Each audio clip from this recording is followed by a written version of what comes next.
कुन्नूर में एक रैली को संबोधित करते हुए कांग्रेस नेता राहुल गांधी ने कहा है कि कोविड के समय लाखों लोग अस्पतालों में मर रहे थे, ऑक्सीजन नहीं था, वेंटिलेटर नहीं थे। प्रधानमंत्री कह रहे थे कि थाली बजाओ, अब भी लोग मर रहे हैं। मैं मणिपुर गया और दोनों समुदायों से मिला, वे एक दूसरे से बात नहीं कर रहे हैं।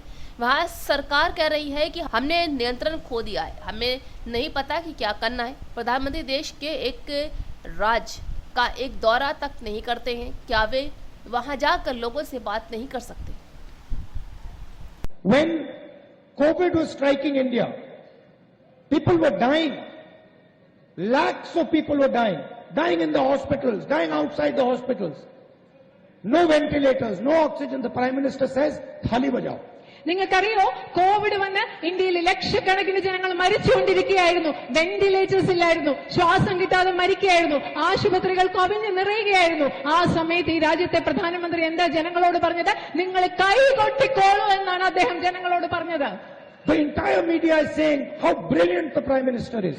ഇത് കേട്ടിട്ട് ഈ രാജ്യത്തെ മുഴുവൻ ജനങ്ങളും മാധ്യമങ്ങളും പറയുകയാണ്, ഓ, ഈ പ്രധാനമന്ത്രി എന്ത് മഹാനാണെന്നാണ് ഇവിടുത്തെ മാധ്യമങ്ങൾ പറഞ്ഞത്. So because you don't understand India and because you take decisions without asking anybody, you are creating tremendous damage to this country. നിങ്ങൾക്ക് ഇന്ത്യയെ മനസ്സിലാകുന്നില്ല, അതുപോലെ മറ്റാരോടും ചോദിക്കാതെ നിങ്ങൾ ഇവിടെ രാജ്യത്ത് തീരുമാനങ്ങൾ എടുക്കുകയാണ്. ഈ രണ്ട് പ്രവർത്തനങ്ങളിലൂടെ ഈ രാജ്യത്തിന് വലിയ നാശമാണ് നിങ്ങൾ ഉണ്ടാക്കിക്കൊണ്ടിരിക്കുന്നത്. I'll give you one example. ഞാൻ നിങ്ങൾക്ക് ഒരു ഉദാഹരണം പറഞ്ഞു തരാം. For the first time in my life, I have experienced this. ഞാൻ എന്റെ ജീവിതത്തിൽ ആദ്യമായിട്ടാണ് ഇത് അനുഭവിച്ചത്. There is a fire burning in Manipur. അവിടെ മണിപ്പൂരിൽ ശരിക്കും പറഞ്ഞ ഒരു അഗ്നിയാണ്. മണിപ്പൂർ കത്തി എരിഞ്ഞുകൊണ്ടിരിക്കുകയാണ്. People are still dying. ഇപ്പോഴും അവിടെ മനുഷ്യർ മരിച്ചുകൊണ്ടിരിക്കുകയാണ്. I went to Manipur. ഞാൻ മണിപ്പൂരിൽ പോയി.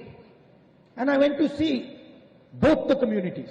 ഞാൻ അവിടെ പോയി, അവിടെ സംഘർഷം ഉണ്ടായിക്കൊണ്ടിരിക്കുന്ന രണ്ട് സമുദായത്തിലെ ആളുകളെയും കാണാൻ ഞാൻ മണിപ്പൂരിൽ പോയി. Meitei community, Kuki community. Meitei സമുദായവും Kuki സമുദായവും. They are not talking to each other at all. നിങ്ങൾക്കറിയോ, അവർ രണ്ടുപേരും, ഈ സമുദായത്തിൽപ്പെട്ട രണ്ട് മനുഷ്യരും ഇപ്പോൾ പരസ്പരം സംസാരിക്കുന്ന കൂടിയില്ല. No conversation between them. ഇവര് തമ്മിൽ യാതൊരു വിധത്തിലുള്ള സംഭാഷണങ്ങളുമില്ല. And the government over there is saying we have completely lost control. അവിടെയുള്ള ഗവൺമെന്റ് പറയാണ്, ഞങ്ങൾക്ക് ഇവിടുത്തെ സാഹചര്യത്തിന് മേൽ യാതൊരു നിയന്ത്രണവുമില്ല എന്ന് അവിടുത്തെ ഗവൺമെന്റ് പറയുകയാണ്. We do not know what to do. എന്ത് ചെയ്യണമെന്ന് ഞങ്ങൾക്ക് അറിയില്ല. And the Prime Minister cannot even go and visit the Indian state. പ്രധാനമന്ത്രി ആ സംസ്ഥാനം, ഈ സാഹചര്യമുള്ള സംസ്ഥാനം ഒരിക്കൽ പോലും സന്ദർശിക്കുക കൂടി ചെയ്തിട്ടില്ല. He cannot even go there and talk to the people and say what is going on. അദ്ദേഹത്തിന് ഇതുവരെ അവിടെ ഒന്ന് പോയിട്ട് അവിടുത്തെ മനുഷ്യരോട് അവിടെ എന്താണ് സംഭവിക്കുന്നത് എന്ന് ചോദിക്കാൻ പോലും അദ്ദേഹത്തിന് കഴിയുന്നില്ല. Not one line in the national media. ദേശീയ മാധ്യമങ്ങളിൽ ഒരു